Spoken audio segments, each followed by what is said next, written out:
Hi, this is KryptoSeoul Erica. It's been a long time. Oh, I know. I'm so sorry. But it's been a long time since I've last been alive. It's actually the 33rd episode, but it's been like maybe 2 months since I've been taking a break. I should have kept doing the show for some time, but I've been really busy. That's an excuse, but the market is down and people are, feeling the Korean market itself is just crushed as well, and especially since the Korean market industry is mostly about speculation or investments. Since the market is down, there's not much activity going on, especially in communities or investors or even funds. Some projects are building, but I think besides that, nothing much is happening. And government has still not yet issued anything official. So, with that in mind, I felt like it was not good timing to do like a very consistent review. But still, I'm so sorry that I could not been following through. Nevertheless, I hope everyone's doing great. I'm sure the market is it's not volatile enough to make a comeback, to late last year. But I think, it's slowly getting better, hopefully. And yes, I mean, the Korean market is, not...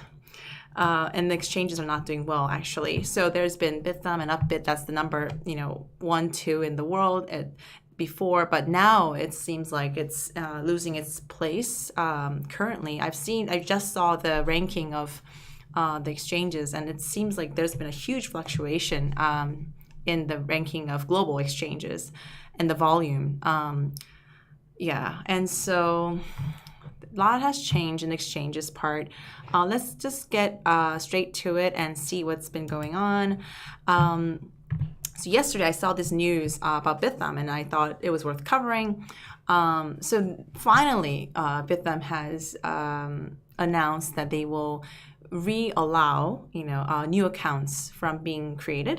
So usually there's been relationship between a bank, a designated bank, and exchange. They had a partnership where so the bank has to take the responsibility to reinsure that these are real people, reliable people who's going to issue a new account for to trade on exchanges. And so that burden has been too big for the banks to commit to anything at this moment, just because the government itself is very unsupportive. But so Bithumb is going to be partnering with Nonghyup Bank, NH Nonghyup Bank in Korea, and so it's going to reallow new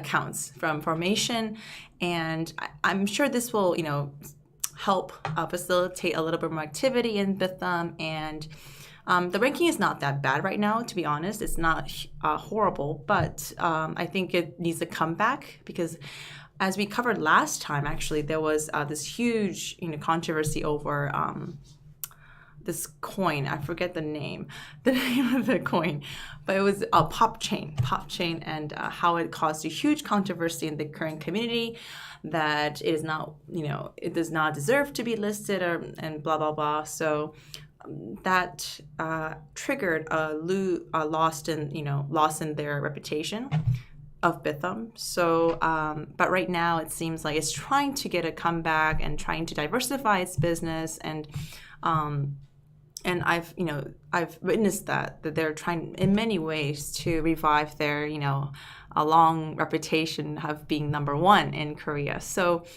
with this partnership, I'm sure it's going to be very positive. But I mean, the market itself is not very tradable at this moment. People are not incentivized to jump into this market, even though the price is down. Some people worry that the price is going to go more down. So with that in mind, there's a lot of uncertainty, and with that notion, I don't think people are that much incentivized to trade, let alone start a new account.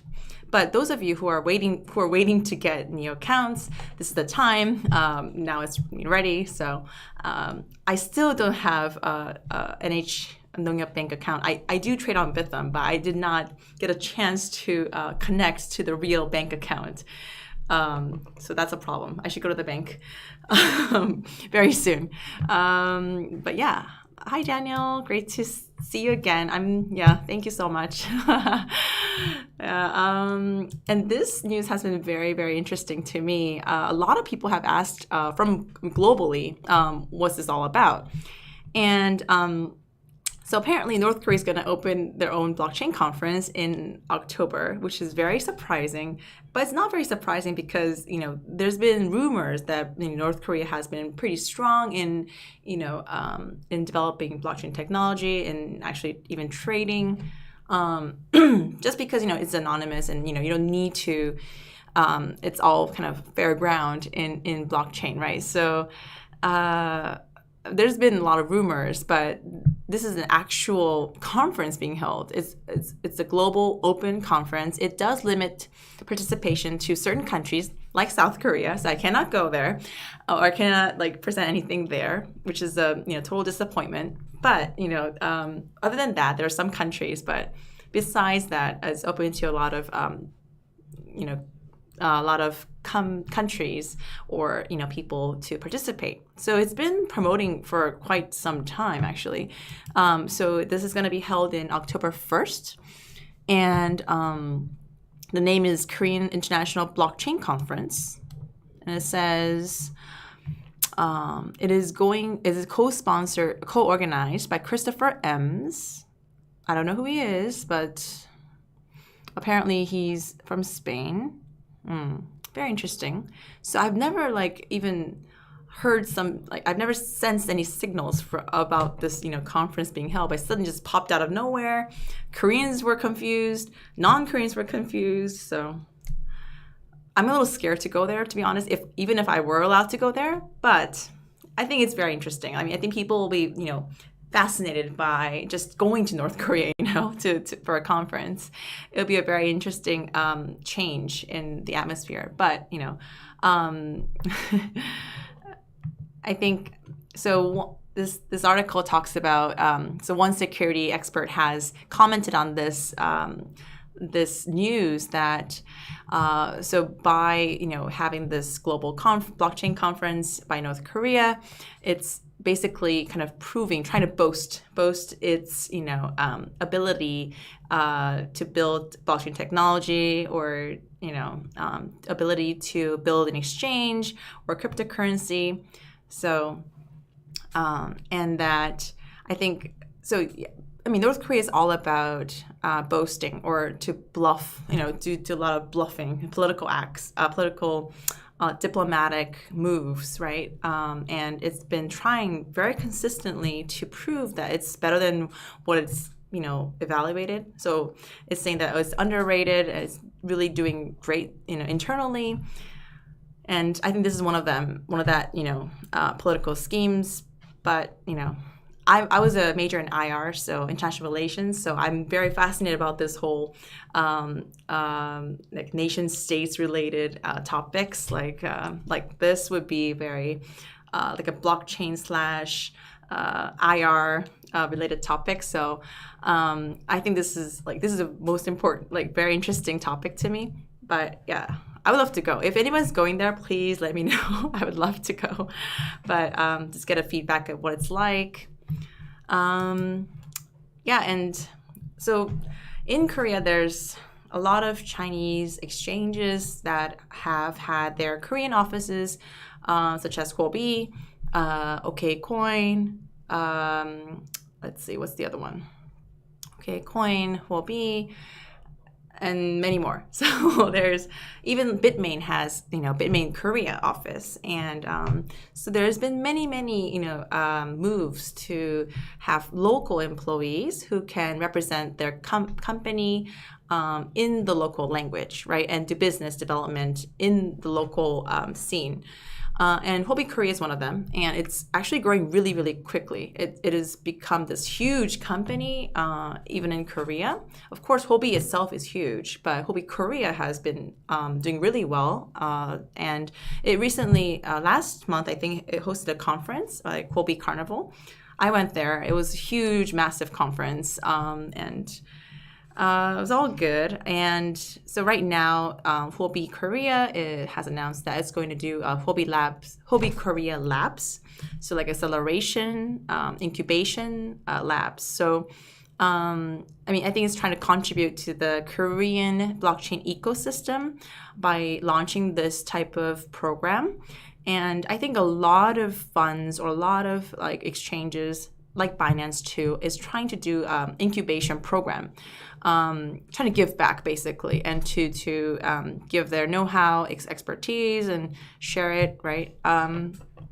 Yeah, so I think this is one of the trends where, I mean, in the blockchain industry or even everywhere, there's a certain trend where people, all follow. And I think incubation acceleration is one of them. And it's been the case for a lot of crypto funds as well.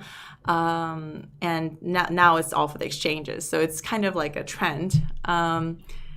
And yeah, so they're going to provide office spaces to the projects that they incubate, and trying to help with the business development, to get local partners involved and technological development, and also get some good employees and so forth. So it's it's a part of the contribution like scheme strategy, and yeah, so it's good news, of course. I think trying to get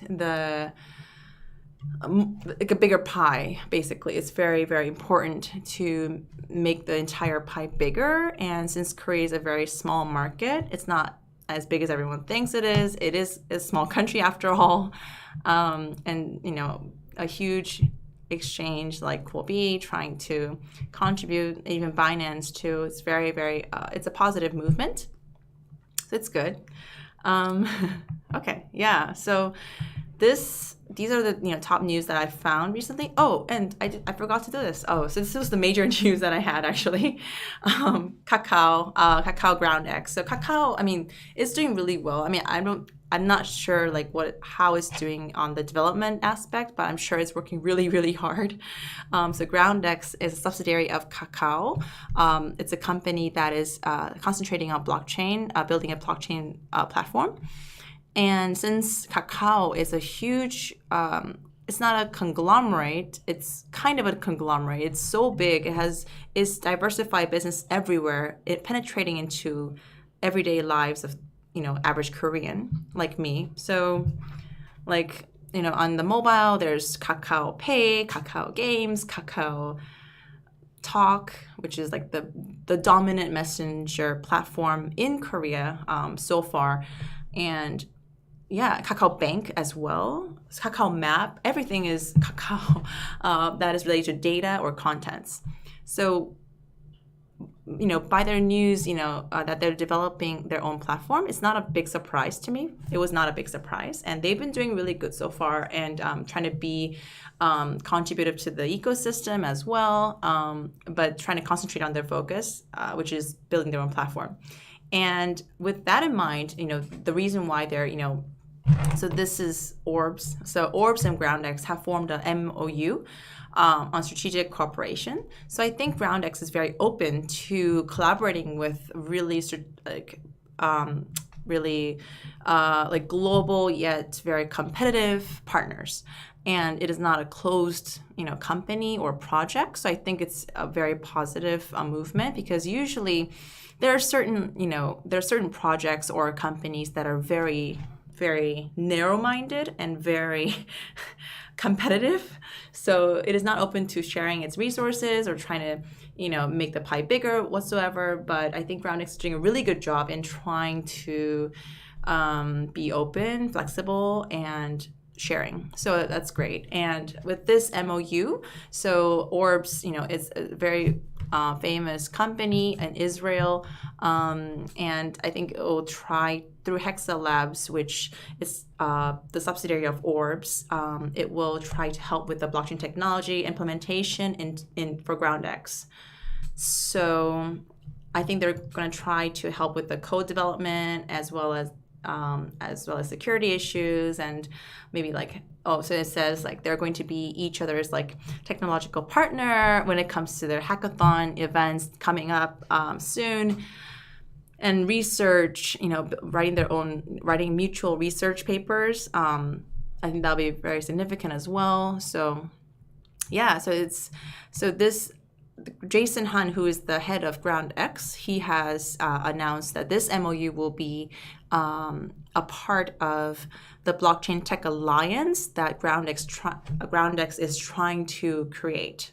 So the word alliance itself is very favorable to me. I think it's a good effort in the Kree ecosystem as well as a global effort. And yeah, so it's one of those the part of an alliance that they're trying to make. And I'm sure this pie is going to get bigger. And I just saw another MOU, but I'll cover it later next time hopefully. But so they're going to so it's. So Orbs has a Korea office too. And it's been recently launched. And I think Orbs has been very aggressive in entering the Korean market. So I've been seeing a lot of the Orbs logos around in conferences in Korea. So it's doing a really good job in making their presence. So it's great. And yeah, so I'm looking forward to their commitment, contribution. So very excited. Hi guys. Whoa. Okay. Hi Jim. How are you? So are you going to have new interviews soon? Yes. I was going to share that actually. So I do have more interviews coming up. During the last few times I've been covering Korean projects only, and there's not many, there's been 3 or 4, right? And there were many cases in which, so I get contacted by foreign, global teams, projects that are visiting Korea, and I felt like it was a waste of, time not to interview them because they're great projects, and I do want to, make a shout out and sharing that we met and that we've shared something, that they're here in Korea, why not, right? So I'm open to, I think it's okay to have global projects, not just Korean projects in my interview. So I think it'll be September 17th, Monday in Korean time. It's Monday. And we're going to have Origin Protocol interview. And she's going to be talking in Korean and English at the same time, I think. So I think there's going to be multi-language going on. So yeah, very excited about that. I met the Origin Protocol team when I was visiting San Francisco a few days back, and it was a great meeting. And so I just thought that they should share what they have and while they're here in Korea. So I think that those kind of opportunities will happen a lot, and they have been there a lot, but I just wasn't sure whether I should do it or not. But I think it's about time that we have other diverse projects that want to share their thoughts and their project while they're in Korea. So if that's okay, so that's gonna happen in the next month, and I'm going to host a meetup with David Chaum. He's the founder of DigiCash. He's a legendary figure in cryptography. And so he's going to visit Korea too. So I'm going to be hosting a meetup, not an interview, but a meetup. So yes, and that's going to be super exciting. And many things going on. I'll be sharing that later. But if there's other teams or other projects that you really, really want to have on the show, please let me know. I'll definitely take that into consideration, and we'll make it happen. And hi Mo, how are you? Do you have any info on Icon VeChain mainnet will activate on Bithumb? I haven't actually followed on a lot of Icon and VeChain news recently. I just saw that Icon did an MOU with WPay. That was the recent news that I saw today, but I'm not sure about the mainnet. Crypto trading is taxed in Korea. Not yet. It's not like officially implemented yet, right? But I'm sure it will be. Like, I'm sure, I'm almost 100% sure it will be. Otherwise, it will be a total chaos because, yeah, right now, I mean, even until now, it's not taxed. So there's been many activities like going on the crypto side, like kind of illegal things too, or even some people are like taking advantage of these, non-taxation factors. But I'm sure the government or tax authorities are looking at this, and I've heard that they are, investigating hard. So yeah, I'm sure it'll get taxed soon, but not now. Hi, Chunky. Chunky. Bithumb allows new accounts. Is it for Koreans? I think it's for Koreans only. I'm not sure about whether it's open for foreigners, but usually, I mean, I think last time when we first mentioned about how it's going to be open to foreigners or not, I think the issue was that it was very complicated for banks or for the exchanges to cover, because getting the actual real accounts in a Korean bank, that's the standard right now. If the foreigners are living in Korea, that was the case where people were wondering, oh, then it should be allowed to those foreigners because they're living as a resident in Korea. They have a bank account. And if they have a legal bank account, they should be allowed to. But I think last time when we checked, it was for, was it for Goldpax or Corbett? Corbett. It was for Corbett. It was not allowed. And it was written officially at the webpage. So I think next time, let's just check like one by one and then see if it's actually changed. If it hasn't been making an official announcement, then still hasn't changed. So basically, it's not allowed to foreigners still. And Bizant. Oh yeah, Bizant is definitely, I'm not like entirely close to Bizant, but I know of Bizant very well. And they've been kind of on and off, I think. I mean, I think they are definitely present and they are doing their job, but they haven't been promoting as much. So yeah, when I get the chance, I'll definitely have them on board. But it was a hot project, right? When do you expect the taxation will take effect? Any expected date? Unfortunately, no, right? So, I mean, back in June, right? There were some expectations. Even like there was elections in April or something, and there were hopes that there was going to be some kind of regulation or taxation scheme like implemented, but it hasn't happened yet. It's September now, so I've been worried about this. I've been expecting this actually, and I knew that governments will not move that quickly, and that law is not an easy thing to implement just like that. So and taxation is very, very rigorous because I think the governments were confused as to which law or which category they should put cryptocurrency into, and it's a whole different whole different animal. So it's hard to simplify it and put it into, let's just apply this, right? It's not very copy and paste it's very it's a new form, and so I think that's why it's taking so long. And I mean, I think frankly speaking, it should take some time because it's just not an easy. Once if it's implemented, it's going to be there for some time, right? It's hard to change. It's hard to suddenly say, oh, we just canceled it. You cannot say that. So it's just very committing. So yeah, I would hope end of this year, but who knows? I'm not a government official, so we'll see. I mean, I'll definitely let you know if something happens, and I am waiting for that moment, but it's just not happening yet. So Bithumb daily deposit limit for Koreans. Really? I mean, to be honest, I haven't been able to make deposits in Bithumb lately, so I haven't checked the limit. I'm sure there must be some kind of a notice before you make a deposit. Maybe we can see.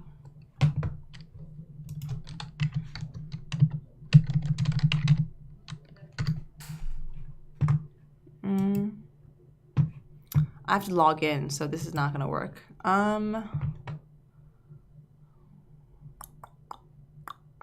Let's see if there's any announcements going on. But it's very, very odd. Only $300?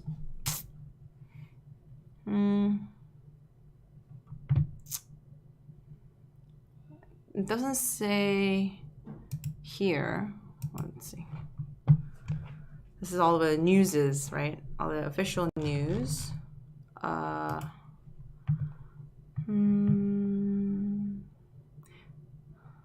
Maybe it's like an airdrop limit, maybe?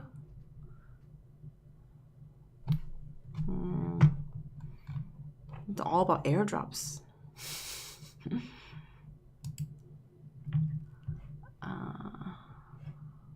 Airdrops, new listings. Yeah, it does not say. Let's see. It doesn't say about whether it has a certain monetary limit yet. I think this was news in back in July. So if it's not here, then maybe it's not an issue. I don't think it's here. I tried, but yeah, I mean, there's certain rumors, right? I mean, there's certain news that gets ballooned into this huge rumor. So just keep in mind that half of it may not be true, and it's Korea is a market where it's very has a lot of noise because of the investors. So don't believe 100% of what you read as well, because it's probably half true, half not true. So yeah, so let's see. I think that's pretty much it. Oh wow. So I think this place is not my place, but it's going to be they're going to move this space to a newer office. So if that's the case, then I will see you at the new office, and it'll be a much better studio environment. So I'm very excited. So this is nonce, basically. This whole place is nonce, and they're going to move to a new building with entirely new everything. So if I were to do a show there, that'd be awesome. Yeah, and it will be a very fresh environment. So no clothing, no boxes, but I'll miss this place because it's, I've been doing the show for how many months now? It's been 33 episodes now. So it's been half a year, more than half a year. And yeah, a lot of good things happened here. So it's great. And let's see. I mean, if you have any questions, please email me at KryptoSeoul at gmail.com, and I'm always, I'm on Facebook too, and Instagram, Twitter, LinkedIn, everywhere. So and by the way, this whole the background of the YouTube, it all changed. So I'm sure some of you were surprised what was happening. So basically what happened was, it all changed to KryptoSeoul, which is a business that I run. It's a community building team in Korea. So we, the reason why there's so many videos in meetups is because we host the meetups, and we film it, and we posted it on the YouTube channel for people to see. And some are in Korean, some are in English. So for those of you who were disturbed, I apologize. And there were a lot of videos so far. So that was the activity that I was involved in recently. That's why I wasn't able to connect frequently. But yeah, so that's the case with the unicorn, that's our logo, our fun picture that we have for KryptoSeoul. So that's just the change that we had. And yeah, and so please follow for if you want to see what meetups are going on in Korea. Mostly going to be in English because I host in English usually, and some I have to speak in Korean, but mostly I try to do it in English, and I think it'll be helpful. Not just to look at the Korean scene, but also like just to, what projects do visit Korea and, who hosts good meetups in Korea. So I think it'll be a good reference channel. And also there's going to be, maybe it's going to be a different channel, but we're going to, in November, there's going to be a conference that I'm hosting. It's called KryptoSeoul 2018, and it's a developer conference. That's the first one, first major one in Seoul, for that matter. And it's time for biddling, not for just investing, right? I mean, of course, most people, are investors, and price and the market change is a huge interest to most of us, right? But I think, there are some projects that just didn't build, and they just, sell their product, sell their, the words, but they don't really implement. So I thought it was a problem, and especially in the Korean market as well. So that's why I'm hosting this conference. And yeah, if you guys are interested, I will definitely keep you posted, and it's gonna be a pretty big one. So yeah, that was one of the other projects that I was involved in. So, and website's gonna come up soon, so please stay tuned. It'll be very exciting, and I will share news on that if something significant comes up. So yeah, that's pretty much it for today. It was great, it was great to be on live again. It's been quite some time, but summer's almost over. It's been really hot in Korea. It's been like the most hottest days of my life, I think, while living here. So for those of you who visited Korea during this time, I feel really sorry. But do visit in the autumn because it's really beautiful. So Biddle is in November, so you can visit during that time. Yeah, so thank you for tuning in after all this time. Thank you so much. And I will definitely come back, of course, for the interview with Origin Protocol. But before that, I'll definitely tune in again. So hopefully next week. And okay, so thank you so much, and have a good evening, afternoon, wherever you are in the world. Okay, see you soon. Okay, bye, guys.